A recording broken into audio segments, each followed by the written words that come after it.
I am resolved no longer to linger, charmed by the world's delight. Things that are higher, things that are nobler, these have allured my sight. I will hasten to him, hasten so glad and free. Yes, so glad and free. Jesus, greatest, highest, I will come to thee. Hello and welcome back. I wanted to come and read a few verses about lust. Uh, I wanted to talk about lust, something that affects me and affects everyone at some point, from all ages to all genders and all walks of life, and that is lust. It's a hard sin to overcome, especially as it thrives in our world around us today, and especially with the things that we see around us on social media and the places that we go. I wanted to read first out of Matthew chapter 5 and verse 27. Matthew 5, verse 27 says, "You have heard that it was said to those of old, you shall not commit adultery. But I say to you that everyone who looks at a woman to lust for her has already committed adultery with her in his heart." Now, remember there that that applies to women too, in the way that they look at men.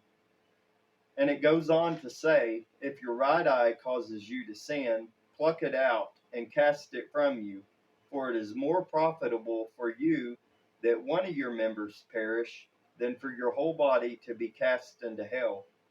And if your right hand causes you to sin, cut it off and cast it from you, for it is more profitable for you that one of your members perish than for your whole body to be cast into hell. And now,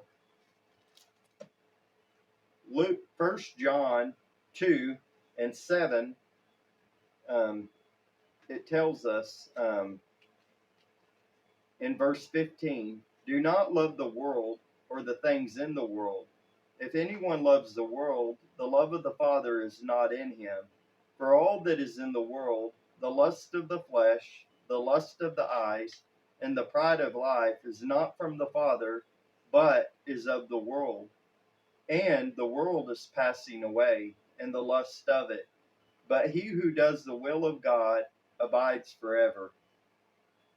And those verses clearly explain God's feelings on lust.